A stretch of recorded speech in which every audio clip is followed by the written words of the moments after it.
प्रणवोच्चारणं नवोलोय सब साहुनम की जयकार कैसे कहते हैं कृष्ण भगवान की आदि प्रभु आदि ब्रह्मा आदिनाथ भगवान की चिंतामणि पारसनाथ भगवान की शासनमय भगवान महावीर स्वामी की परम पूज्य आचार्य भगवान कुंद मुनिराज की परम पूज्य पट्टाचार्य परम पूज्य आचार्य गुरुदेव विरासत जी महाराज की परम पूज्य स्वामी पट्टाचार्य आचार्य विशुद्ध सागर जी महाराज की अहिंसा में विश्व धर्म की तीर्थराज संवेद शिखर की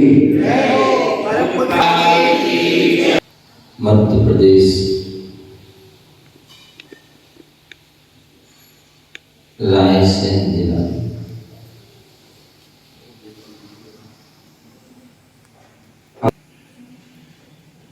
और भगवान महावीर स्वामी का शासन चल रहा है।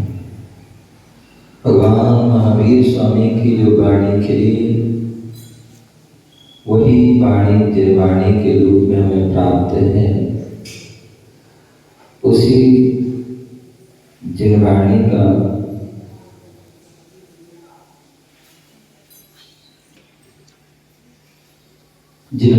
हम रसपान कर रहे हैं।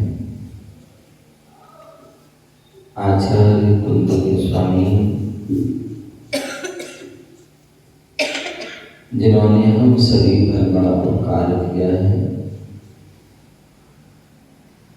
अनेक ग्रंथों का सृजन किया है। उन्हीं ग्रंथों में एक दयासार ग्रंथ जिसमें श्रावक और मुनियों का वर्णन चल रहा है। कल हमने श्रावक के जो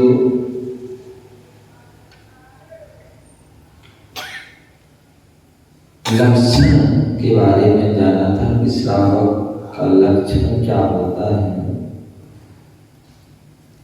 कौन श्रावक कहलाने का अधिकारी है, कौन सच्चा श्रावक हो सकता है। तो कल हमने जाना था दानम पूजम मुखम सावय धम्मे ना सावया तेणेरा।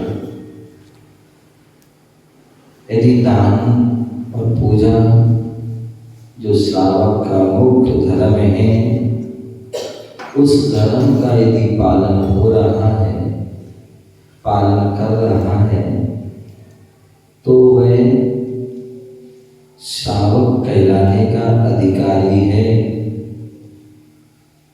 अन्यथा वह श्रावक नहीं हो सकता।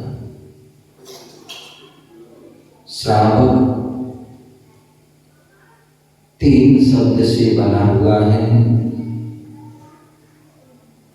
श्रावक जो है 3 शब्द से बना है और तीनों शब्द जो है सारगर्भित हैं। उनके अर्थ को हमें जानना चाहिए, समझना चाहिए और जीवन में उतारना चाहिए, तब हम निश्चित ही सच्चे श्रावक हो सकते हैं।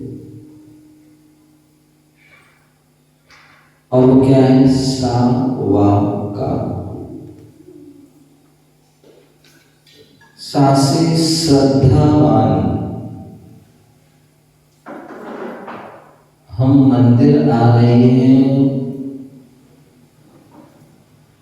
दर्शन पूजन कर रहे हैं, जाप पाठ अभिषेक शांति धारा आदि कर रहे हैं, लेकिन श्रद्धा नहीं है, आस्था नहीं है, विश्वास नहीं है,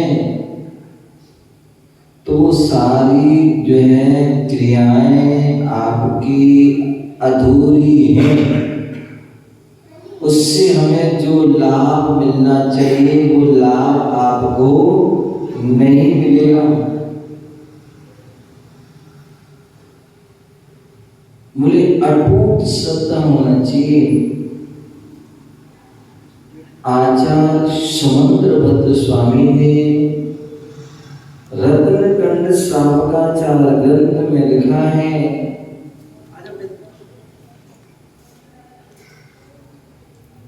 इदमेवे तस्मेवे तत्यम चालिनान्यथा इत कंपाय शाम्भोवत् सन्मार्ग्या संस्यास। बोले ऐसा ही है, इस प्रकार ही है, अन्य प्रकार से नहीं है। ऐसी अटूट श्रद्धा रखना। कैसे? आय शाम्भोवत्, बोले जैसे तलवार होती है और उस तलवार पर जो है पानी को गर्म कर करके उस पर जो है चढ़ा दिया जाता है धार आदि बनाने के लिए। ऐसे जो है वह है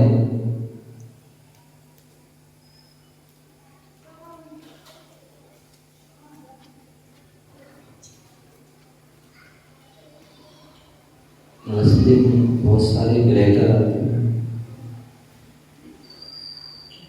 और जब ब्रेकर आते हैं ना तो गाड़ी डिस्टर्ब हो जाती है।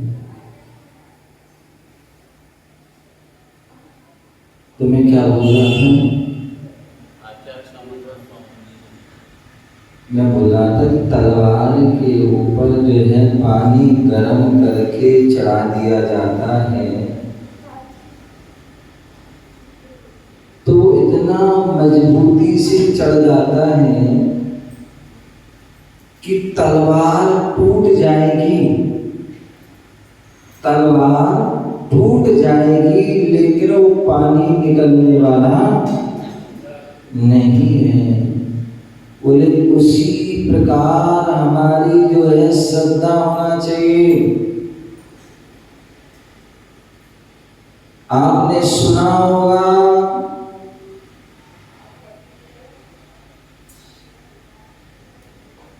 अंजन चोर के बारे में। अंजन चोर, जो चोर था, सप्त व्यसनी था, सब सारे व्यसन में ग्रस्त था।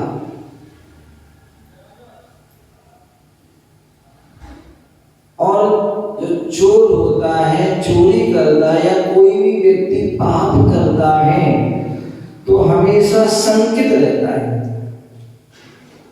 क्या रहता है? शंकित, आशंकित रहता है कि मैं पकड़ा ना जाऊं, कोई मेरी मुखबरी न कर दे। ऐसा वह जो हमेशा शंकित रहने वाला, आशंकित रहने वाला वह चोर, एक समय ऐसा आया कि चोर वह हार चुरा के जा रहा था रानी आदि का। हालांकि उस पर अंजन गुटिका थी कि उससे वह दिखता नहीं था, लेकिन हार में भी विशेषता थी कि वो हार इतना चमकता था कि वो सबको दिख रहा था, रात में भी दिख रहा। तो द्वारपाल सैनिक आदि उसके पीछे भागता, वो आगे जा रहा, पीछे उसके द्वारपाल सैनिक भागते जा रहे हैं। और भागते भागते भागते भागते भागते भागते अब कितना भागे, भागने की भी एक सीमा, लिमिट होती है। थक गया, अब जैसी थका तो जो है अब वो है सोचता कि अब तो पकड़ा जाऊंगा। जब पकड़ा, अब क्या करें, यहाँ छुपने का स्थान देखा, क्या करूं, कैसे करूं?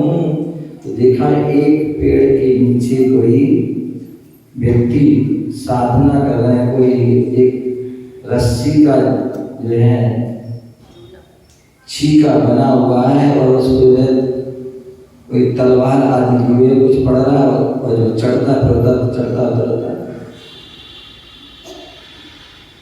पूछा उसने क्या कर रहे हैं, बोला ये कर रहे हैं, लेकिन डर लगता है इसलिए जो है अब नीचे उतर जाते हैं।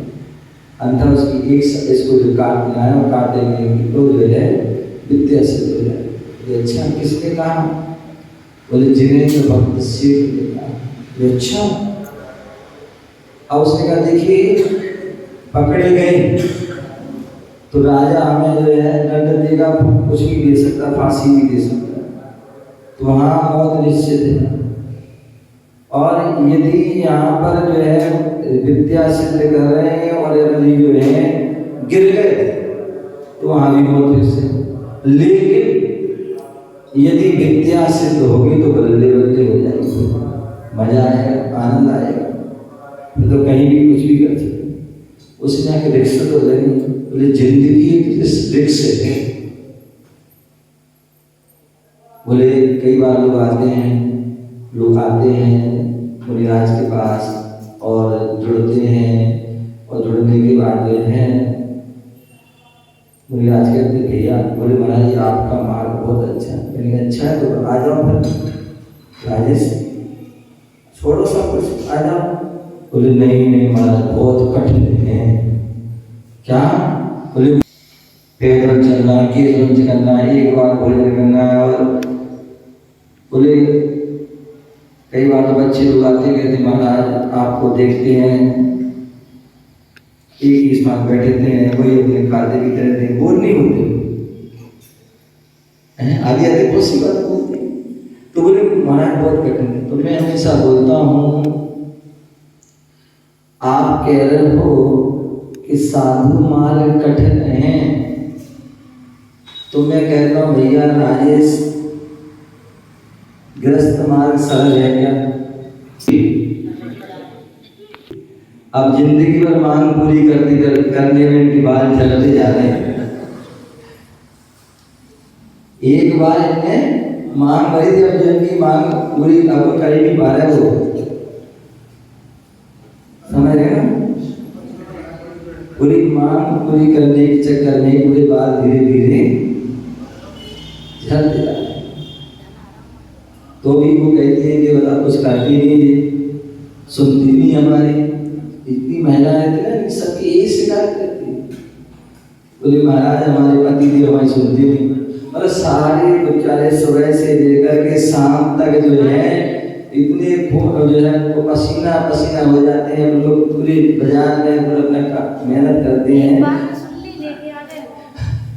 तो जो है मेहनत करते हैं, इतना सब कुछ करते, लेकिन फिर भी इतना सुनाएगी बेचारे। जब दिन भर के थके हारे रोड खाना खाने आएंगे और खाना नहीं खिलाएंगे, खाना के साथ वो घी का तड़का, तेल का तड़का हो या ना हो, इनकी जो है मांगों का, इनकी बातों का जो है तड़का वो जरूर लगता है।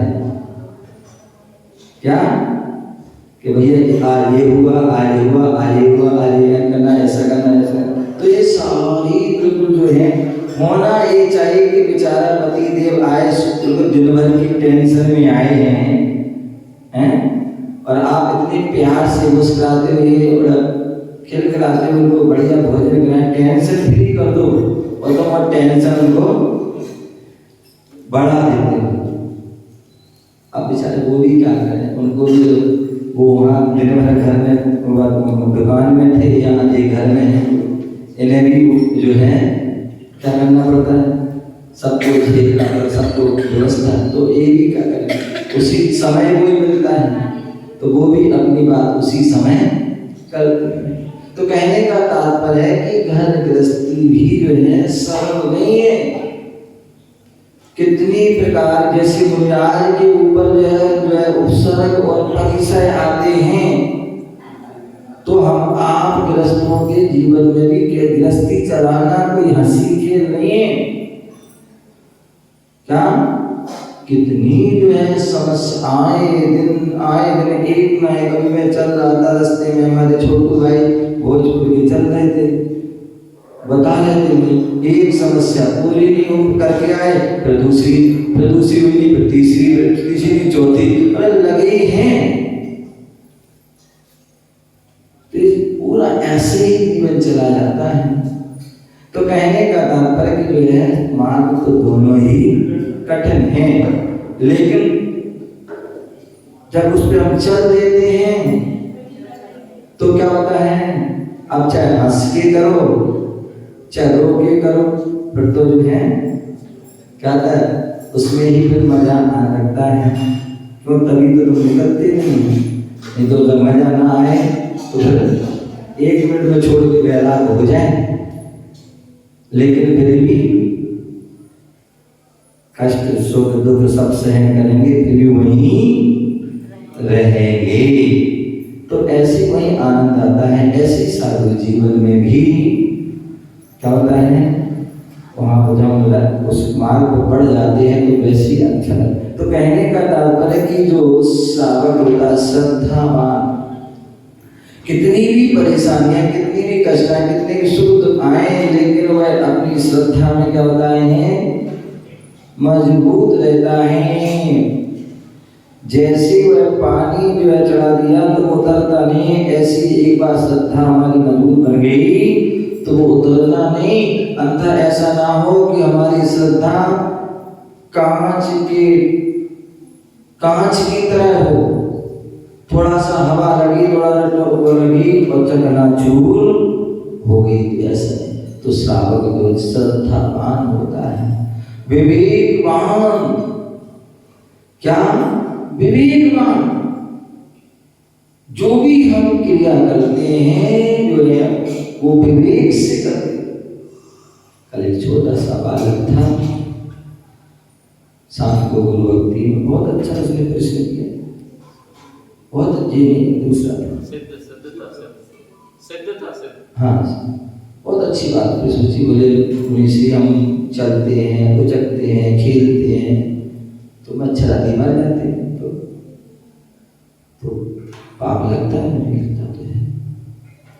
और उसे छोटा सा बालक है, लेकिन उसे पता तो है, इतना उसके मन में विचार आया, भले वो बचा पाए या ना बचा पाए, कभी वो क्रिया छोड़ पाए ना, लेकिन वो उसको मन में तो आया कि पाप होता है, पाप लगता है, ये जो कार्य गलत है तो आज नहीं तो कल वो छोड़ेगा।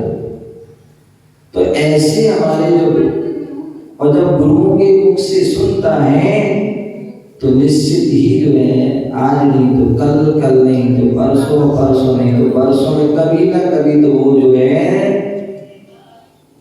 तुरंत भी कर सकता, नहीं तो कभी ना कभी उसको जरूर छोड़। तो एक विवेक, हमें क्या करना चाहिए, क्या नहीं करना चाहिए, कैसे करना चाहिए, कैसे नहीं करना चाहिए, इस प्रकार का हमें जो विवेक रखना चाहिए। कोई भी काम करते हैं अविवेक से नहीं करना चाहिए, अविवेक से नहीं करना चाहिए। जो भी काम करो विवेक से करो, विवेक के साथ करोगे तो वही कार्य हमारा सिद्ध हो जाएगा। आप विवेक के साथ करोगे,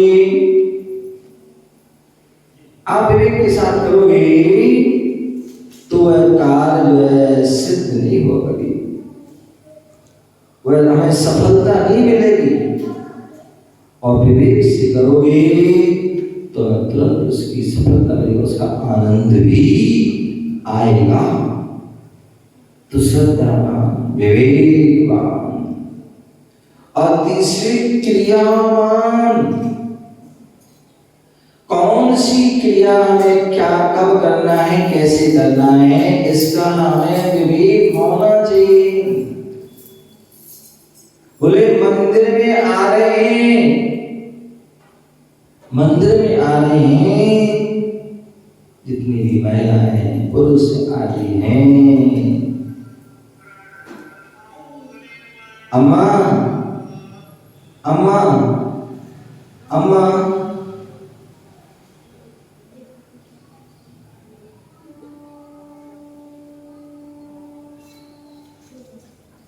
बोले वे हैं हम मंदिर में प्रवेश करते हैं तो क्या बोल रहे हैं, निश्चयी निश्चयी निश्चयी बोलते हैं ना। इसका मतलब क्या है केवल हमें बोलना ही नहीं, इसको हमें जीवन में चरितार्थ करना है। निश्चयी के अर्थ मालूम क्या है? सामान्यतः हम बोल देते हैं मंदिर प्रवेश कर जिससे बोलो, जिससे कि जो कोई देवी देवता हो तो वो जगह देते हैं। ये बच्चों वाली परिभाषा है, बच्चों वाली परिभाषा। आप बच्चे या बड़े हैं तो बड़े हैं तो मूलाचार ग्रंथ में लिखा है निशिका अशिका, जो साधुओं की जो है 10 प्रकार की समाचार विधि है, उन समाचार विधि में अशिका ऋषिका जो है ये शब्द आते हैं। बोले इसका अर्थ क्या है? तो बोले जो है उसमें जो बोला कि जब हम मंदिर में प्रवेश करें केवल जो जिससे बोले क्यों बोलते हैं? पहली बात तो हम केवल मंदिर में ही नहीं, हम कहीं भी बोल सकते हैं। कहीं भी नए स्थान पर जा रहे हो, कोई शहर में जा रहे हो, गांव में जा रहे हैं, घर से बाहर निकल रहे हो, कोई नदी में जा रहे हैं, गुफा में जा रहे हैं, पहाड़ में जा रहे हैं, कोई पेड़ के नीचे जा रहे हैं, कहीं भी जाओ, जाते समय निश्चय बोले और आते समय अस्य जिससे तो वो स्थान देंगे। दूसरे मंदिर में हम प्रवेश करते हैं तो उसमें एक और बात का ध्यान रखने से बोली, इसका मतलब है कि सारे विकल्पों को बाहर रख के आए। मन में यदि कोई विकल्प चल रहे हैं, राग द्वेष क्रोध मान माया लोभ हिंसा झूठ चोरी कुशील पाप आदि रूप जो है ईर्ष्या द्वेष आदि किसी प्रकार के भाव चल रहे हैं, उनको बाहर रख के आए। यहाँ तक कि जो ये डिब्बा है ना आपका, अम्मा जो आपका ये डिब्बा है ना, ये कहीं भी जो है बच जाता है, समझ गए ना? कायदे से तो इसको भी बाहर लगना चाहिए। क्यों? अन्यथा व्यक्ति जो है ये डिब्बा हर जगह ले जाता है। क्या? हर जगह ले जाता है। शमशान घाट गया तो वहां ले गया है, शौचालय गया तो वहां ले गया, मतलब पता नहीं कहाँ कहाँ ले जाता है। कितने ऐसे लोग होते हैं आजकल, जो हमने कहा जितने लोग नए लोग बच्चे होते हैं, बिजी ज़्यादा होते हैं, उन्हें टाइम नहीं मिलता है, तो वहीं जाकर के जो है बहुत सारा काम निपटा किया जाता है। तो जो मोबाइल इसलिए कहते हैं वो जो है सबसे अच्छा है कि आप घर पर ही रख के आए, अच्छी बात है। अन्यथा मंदिर के बाहर रख दें, अच्छी बात है। अन्यथा मंदिर में ही लाभ देकर हमारा तो शुभ है, हम नहीं ले जाते, हम नहीं ले जाते। बोले तुम तो जो है कोई बात नहीं, मंदिर ले आओ, लेकिन उसको क्या कर लो, साइलेंट, या तो स्विच ऑफ कर लो, स्विच ऑफ ना कर पाओ तो साइलेंट कर लो, समझ गए ना? या वाइब्रेस में कर लो, जिससे कि जो जब से आपको पता पड़ जाए वो धीरे से डिस्को जाओ। लेकिन यदि हम मंदिर में ही उठा लिया करने लगे तो अड़ोसी पड़ोसी सारे डिस्टर्ब हो जाएंगे, ठीक है ना? तो आपके कारण यदि डिस्टर्ब हुई तो फिर इसमें आपका विवेक नहीं है। कई बार छोटे छोटे आप पप्पू को लेके आते हैं, अपने पप्पू पप्पी को, ये पप्पू नहीं, ये तो बड़े छोटे छोटे पप्पुओं को ले आते, पप्पू पप्पी अपने पोता पोती मोड़ा मोड़ी को ले आते हैं। और क्या अब जो अच्छा वाला हो तुम्हारा तो लाभ, कोई दिक्कत नहीं, बढ़िया, वो भी खेले तुम भी अपने, वो भी सुने तुम भी सुनो तो ठीक है। अन्यथा कुछ ऐसे होते हैं कि जो मंदिर में आते ही आते ही उनका साउंड चालू हो जाता है, समझे? तो ऐसे पप्पू पप्पी को जो है मंदिर के बाहर उनको जो है वहीं पे रखो, ठीक है ना, जिससे कि जो है कोई डिस्टर्ब ना हो। तो ये जो है विवेक है, क्या है? हमें इस विवेक का जो है ध्यान रखना चाहिए। दूसरी क्रियावान, विवेकवान क्रियावान, क्या? जिसकी जो क्रिया है उसी क्रिया क्रिया से हमें वो कार्य करना है, चाहे वो पूजन की क्रिया हो और चाहे दान की क्रिया हो, चाहे वो स्वाध्याय की क्रिया हो, चाहे वो जाप की क्रिया हो। हर जो चीज की जो क्रिया व्यवस्थित क्रिया होना चाहिए, अन्यथा उल्टी सीधी कर देते हैं तो वो उससे हमारा उसका फल भी उल्टा सीधा हो जाता है।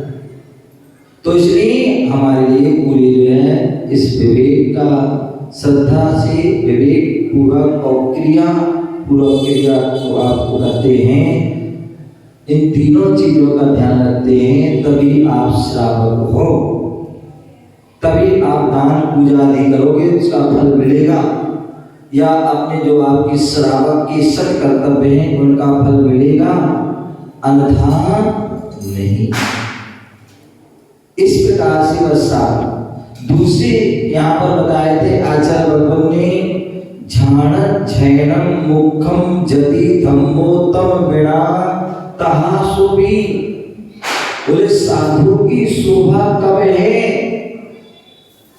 साधु की शोभा कब है, तो बोले झाण झैनम, जो साधु ध्यान और अध्ययन इन दो धर्मों का पालन करते हैं, तभी उनकी शोभा होती है।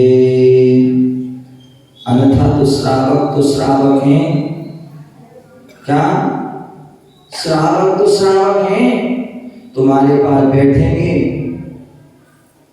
क्या तुम्हें बतियाने में लगाएंगे,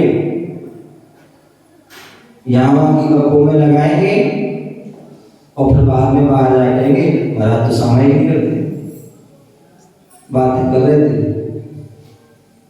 हैं क्या कर रहे थे, बातें कर रहे थे, तो बाद में बाहर जाके क्या करेंगे, चलो जी बाहर जाके बदनाम करेंगे। तो इसलिए हमें क्या करना है भैया, अपना काम हो गया, आहार करा दिया श्रावक ने, तो भैया उसने तुम्हारा भला किया ना, उसका ही भला कर दो भैया, कि भाई जाओ तो न हैं, भोजन पानी करो और हमें भी जो है अपने भोजन को बचाने दो, हैं मतलब सोने नहीं, मतलब सामने ध्यान के माध्यम से क्या होना चाहिए, क्या होना चाहिए अपने, तो एक होना चाहिए, ठीक है ना। तो दोनों का अपना अपना ध्यान। तो बता रहे थे कि ध्यान अध्ययन जरूरी है, क्या जरूरी है, तभी वह साधु जो है शोभा को प्राप्त होंगे, प्रशंसनीय होंगे, अन्यथा वो निंदा को प्राप्त हो जाएंगे। कि बताओ मुझे आज तो है सामाय के टाइम सो रहे थे, या सामाय के टाइम बातें कर रहे थे, या आदि आदि अन्य, तो उससे तो इसलिए आप बोल रहे हैं कि झाण झैनम। दूसरी बात, बहुत अच्छी बात बोले, जो है चुगलक जी बोल रहे हैं कि सामायिक का समय क्या है, सामायिक का समय क्या है, तो ध्यान रखिए, सामायिक का जो समय है वो संधि काल है। क्या है, संधि काल। और संधि काल मतलब जहां दो समय मिलते हैं वो संधि काल है, और ऐसा वो संधि काल उत्कृष्ट रूप में 6 घड़ी का है। कितना है, 6 घड़ी का।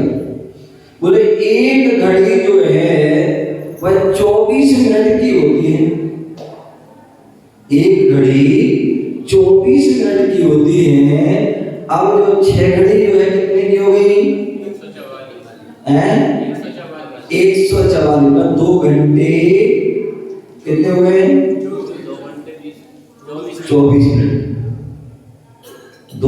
घंटे 24 मिनट की जो है उत्कृष्ट जो है सामायिक होती है। मतलब जो संधि काल माने सूर्य उदय मान लीजिए 6 बजे हो रहा है, ठीक है ना, तो 3 घड़ी पहले और 3 घड़ी बाद एक उत्कृष्ट काल है, ठीक है ना। और जघन्य काल क्या है? जघन्य काल क्या है? 1 घड़ी पहले और 1 घड़ी बाद, जिसे हम एक मुहूर्त कहते हैं, जिसे हम और इस 1 घड़ी के अंदर का काल को अंतर्मुहूर्त कहते हैं। तो ऐसे ही जो है तीनों समय की लेना है, चाहे सुबह की हो, चाहे वो दोपहर की हो, और चाहे वो शाम की हो। और कुछ जो साधुजन विशेष चौथे टाइम की भी सामायिक करते हैं। और वैसे तो साधु की तो 24 घंटे की सामायिक, क्योंकि उनका सामायिक व्रत नहीं है, सामायिक चार है। तो एक उत्कृष्ट समय। अब जो है कई बार गुरु जी कहते हैं कि यदि हम किसी धार्मिक कार्य में लगे हुए, कोई धार्मिक अनुष्ठान चल रहा है, धार्मिक कोई कार्यक्रम चल रहा है, कोई आयोजन चल रहा है, पंचकल्याण, विधान, प्रतिष्ठा या प्रवचन या कोई भी मतलब जो गुरु भक्ति आदि चल रही है, तो ऐसे काल में थोड़े आगे पीछे भी हो जाती है, तो वो जो है चल जाती है। क्योंकि उससे क्या होगा? सामूहिक सबका क्या हो रहा है? कल्याण का मार्ग बता रहे हैं, तो उसके लिए तो चल जाएगा।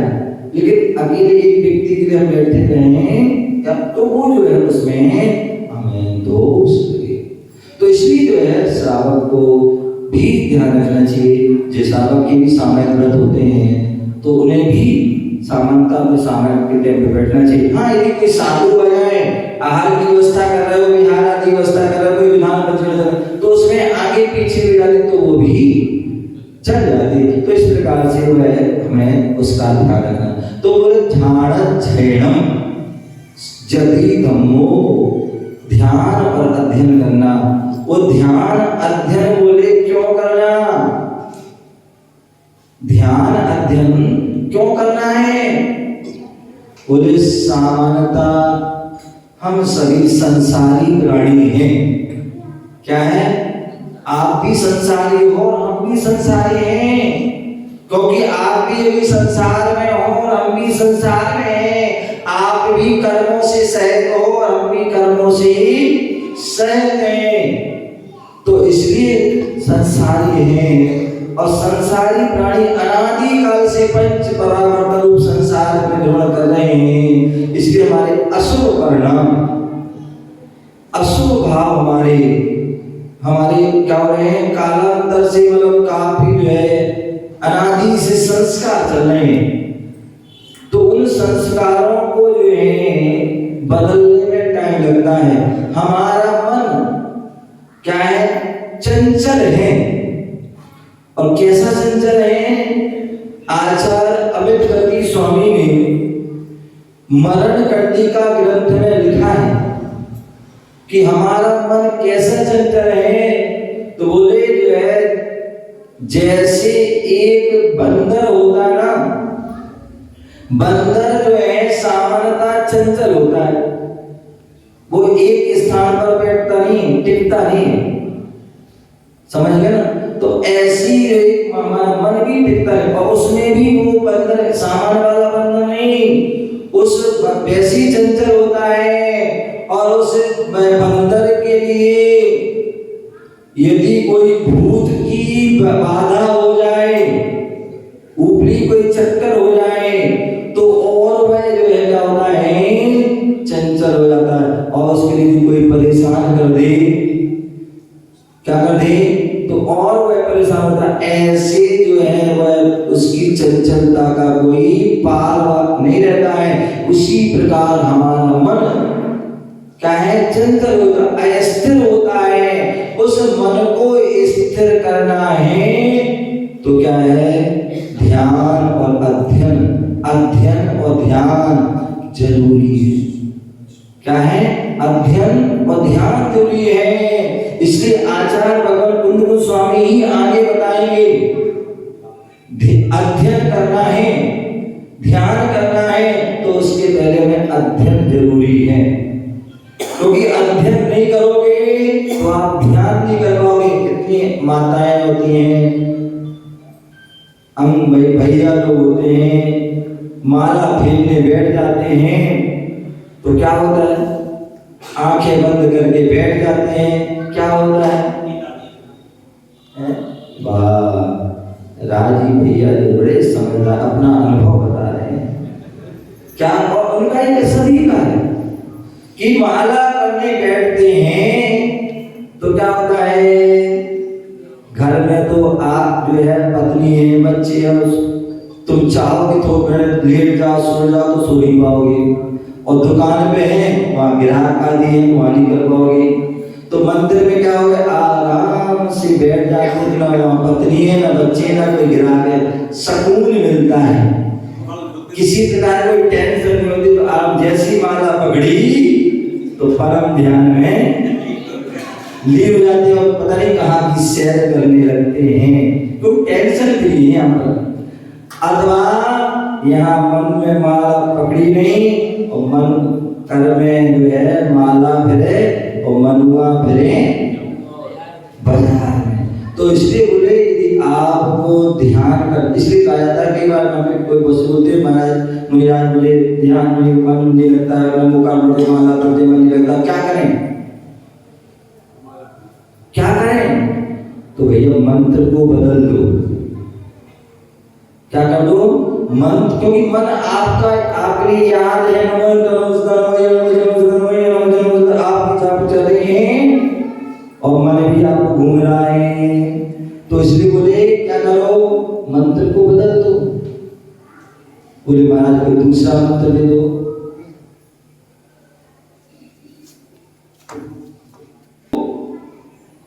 तो बोले महाराज कोई मंत्र दे दो। बोले कहीं रास्ता बताओ, रास्ता बताओ, करनी है और आगे चलो। कोई कहा बोला नहीं, मंत्र बदल दो, मंत्र दे दो। और अगर मंत्र दे दिया तो फिर परेशानी, ये कहीं भी जीने दे दो, कहीं भी जीने देते हैं। यदि हमने मंत्र दे दिया तो क्या कहेंगे, बाहर जाके हमारे जो अध्यक्ष जी कहेंगे लोग महाराज आए थे वो तो मंत्र देते, पुड़िया देते। अब बताओ ना, एक तरफ हुआ है एक तरफ नहीं दो, तो बताओ महाराज को बताओ, तो उसे दे के नहीं गए और दे दिया तो जो है क्या है, दे दिया तो अब आलू से।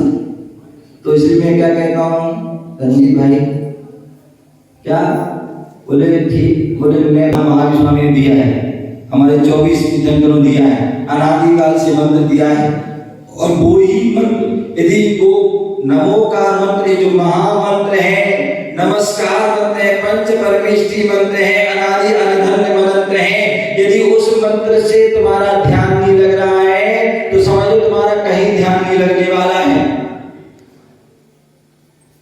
आप श्रद्धा भक्ति से करिए, अथवा आप जिनवाणी में जो है बहुत सारी उसकी विधि दी है। नमोकार मंत्र को अनुपूर्वी आदि अनेक प्रकार की उसकी विधि हैं।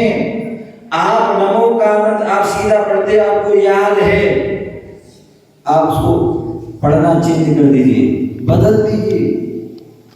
क्या कीजिए, श्वास लो, नमो अरिहंकार, श्वास छोड़ो, नमो सिद्धार्थ, श्वास लीजिए, नमो आय्याणम, श्वास छोड़िए, नमो अज्ञानम, श्वास लीजिए, नमो लोए, और सभ्य शास्त्रों में नमोकार मंत्र पढ़ने का विधान है।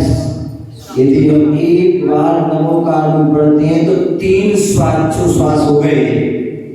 श्वास लीजिए छोड़िए, लीजिए छोड़िए, 3 श्वास में एक नमोकार मंत्र पढ़ते हैं, 27 श्वास में कितने 27 श्वास में 9 बार नमोकार मंत्र पढ़ा जाता है।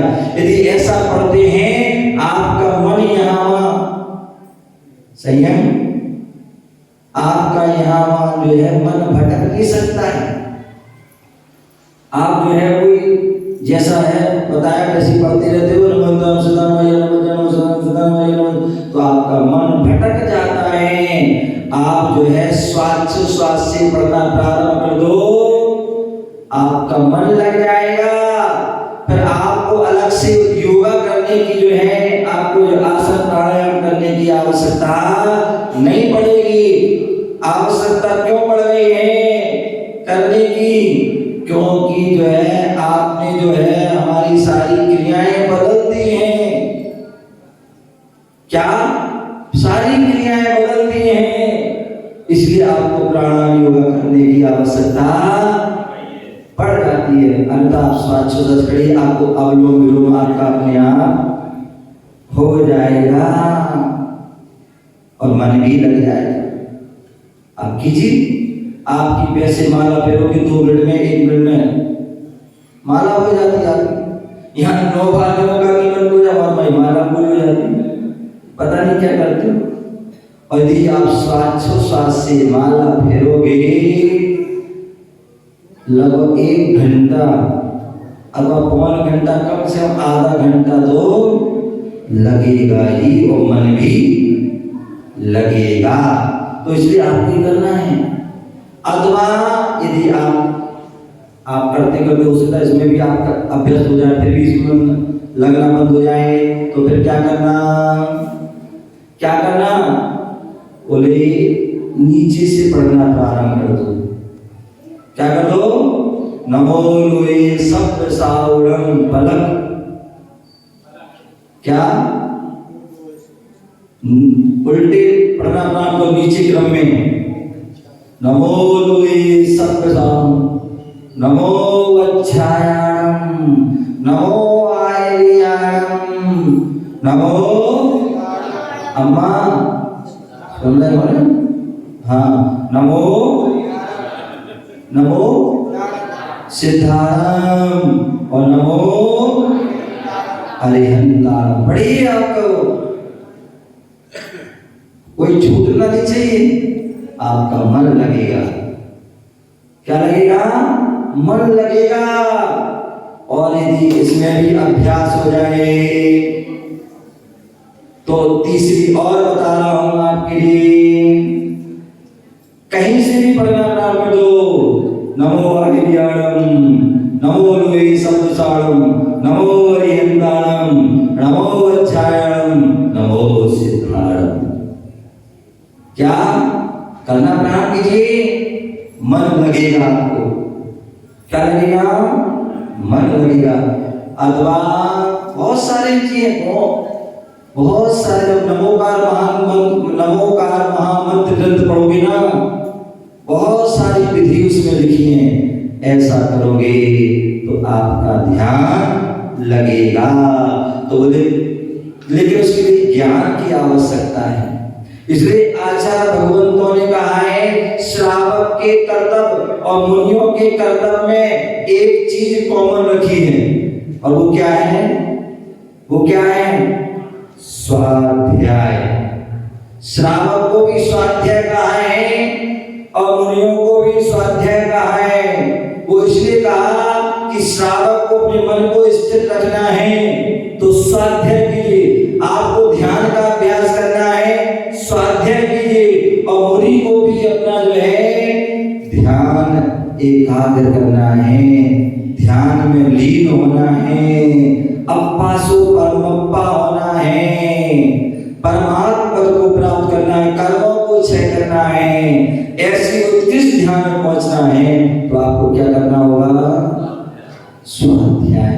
इसलिए स्वाध्याय को परम तप कहा है। उपवास करने को परम तप नहीं, व्रत पैसा 10 पैसा आदि को जो है परम तप नहीं कहा, अभी तो स्वाध्याय परम तप कहा है। तो इसलिए मुनिराज भी स्वाध्याय करते हैं, साधकों को भी स्वाध्याय करना चाहिए। स्व अध्याय, जहाँ से अपनी आत्मा का कल्याण का, उद्धार का जो है अध्याय प्रारंभ हो जाए, वो स्वाध्याय। ऐसे स्वाध्याय करें तो आचार्य कुंद स्वामी ने आगे कहेंगे क्या, बोले अध्ययन ही ध्यान है। क्या है? अध्ययन ही ध्यान है। क्योंकि स्वाध्याय करने में भी चित्त की एक ध्यान क्या है?